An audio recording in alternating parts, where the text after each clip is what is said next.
I bow to all the seekers of truth.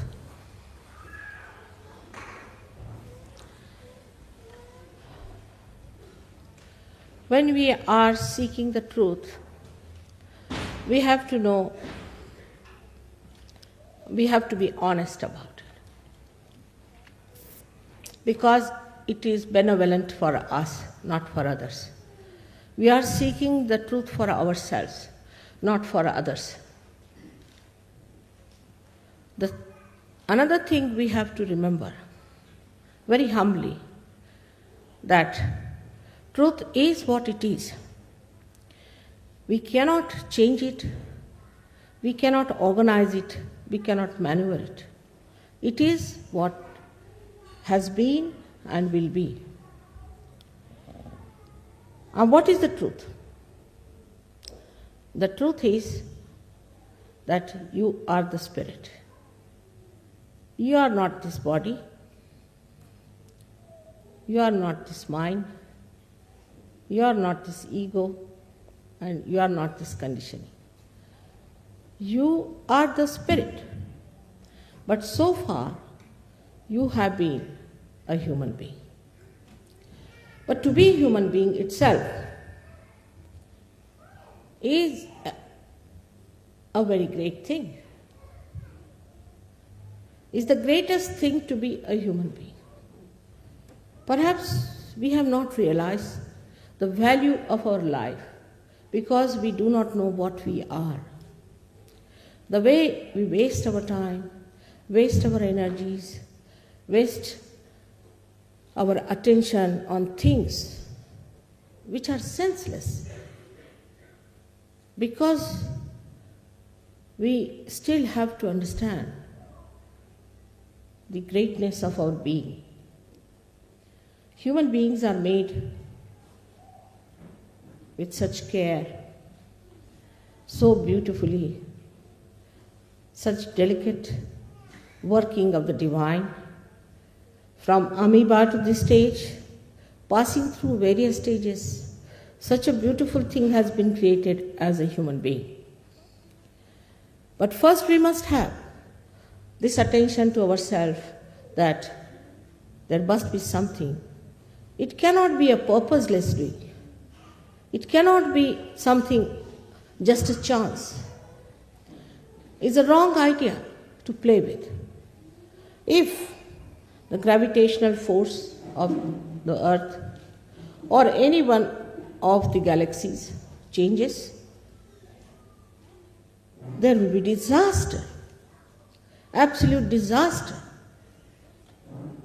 So many things in the cosmos, if you study, the coefficients that works out the different balancing and the different weights and the movements of the different bodies show us that there must be some purpose. And they do not trouble us. It's all as if made for the stage for human beings, that the human beings have to come on the stage and all the preparation is made for the great drama. I think it's high time that great scientists should look at it and start wondering why is it the way it is made, why we are so much looked after. The whole cosmos seems to be within ourselves, as if we have buttons which move the cosmos, which control the cosmos. Everything is going on so smoothly otherwise, except when we do not try to understand ourselves.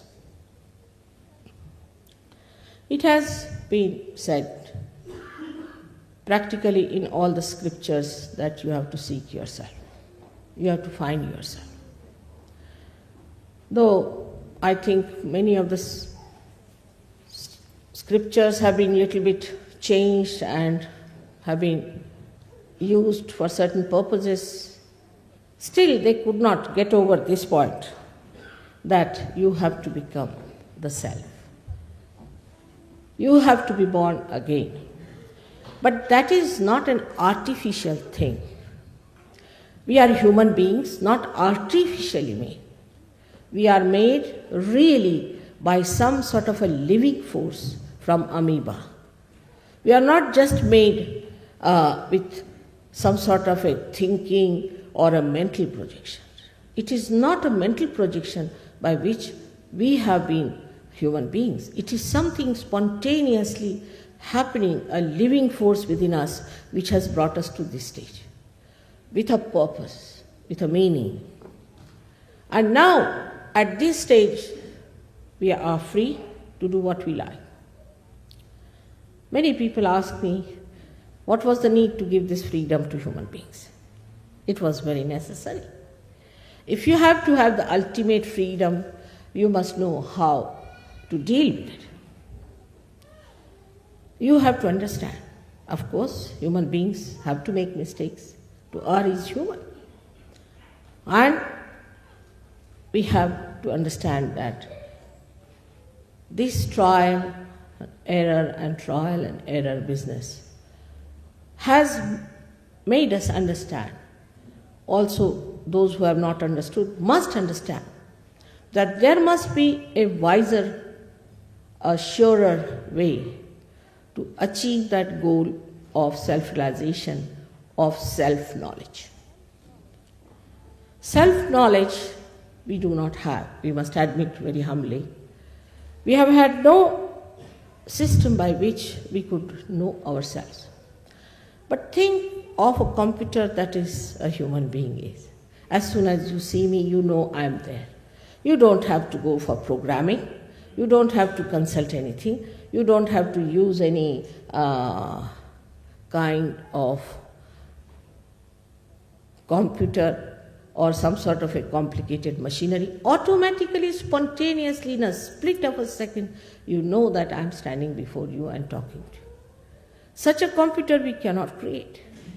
But the divine has created such a great computer, and that is the human being. And this human being is the only one who is going to achieve that higher state which we call as the spiritual state of the self.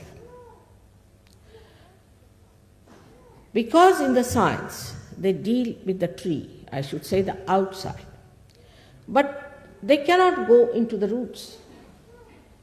To go into the roots, you have to become a subtler being. Unless and until you become a subtler being, you cannot go into your roots to find out what are your roots are. And that is what is self-realization. When you become subtler, then only you can go into your being and can find out what actually you are. Also, to look after a tree which has not known its roots is a very difficult thing. What happens is that when you do not know your roots and you start growing and growing and growing, you go very deep down into that where you find that you have lost your way. Actually, you are not going deeper.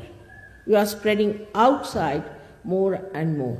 And then once you start going to extremes because of your freedom, you lose your way. That's how today everybody is saying a shock is going to come.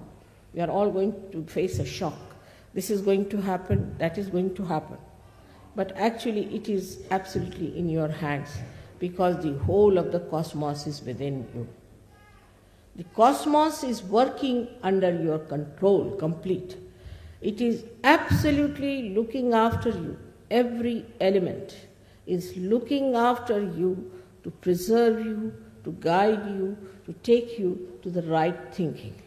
But in your freedom, you have to achieve that. This is a very big condition, and there where we fail to understand. Even there are many who say there is nothing like divine, and there is nothing like God. In Russia I've been, and I've been to China, and all the communist countries, and they are, in a way, partially justified. Because what they found, those people who talk of God, those who say that we believe in God, and those who say that we believe in religion, can be irreligious. Anybody who can call himself a Christian, Hindu, Muslim, Sikh, Parsi, anything, is capable of any sin. Whatever he wants to do, he can do it.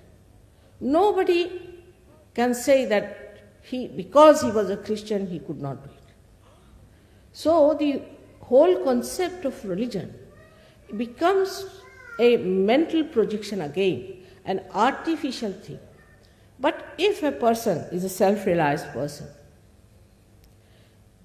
he goes beyond temptations, beyond any kind of domination of any habits. He becomes a very strong person, very powerful person, and extremely compassionate. His compassion is active. It's not a compassion that I have formed a charitable institution which lends money to people. It's not like that. The being itself emits compassion, and this compassion acts and works out. For example, you become like a light which gives light to people and to yourself. You know others and you know yourself. That is the light of the truth. And unless and until that happens, one should not say that I am a self-realized soul or I am a twice born. Is artificial. So what you have to understand that we are living in a relative world. We talk relatively. We have to be in the absolute world, where the truth is absolute. Where now, before you I am standing, you know very well that I am wearing a sari which is white. But it's a relative still, because somebody will say, oh, maybe it's white, somebody will say it's off-white, somebody will say like that. Still you know something. But to know it absolutely, meticulously, the right thing, you have to be the spirit. But what you know is much more than these eyes can see or this nose can smell, is much more explicit, much more clear-cut, like a person who is suffering, say, from some disease. A child is suffering from some disease, and they don't know what the disease is. So they have to go through many various kinds of tests. And for that, if the gentleman, the father or the mother, they have to pay a lot of money. They go on finding about the child, what's wrong. They cannot find it, what's wrong with the child. And they are so upset about it. And within 3 days, the child dies, and still the diagnosis has not come through. It's a very common thing. But when you are a self-realized soul, you can know what's wrong with the child. Exactly, you can put down your finger on the problem that he has. Now, how does it happen? He has already told you about the chakras that we have, the centers within us.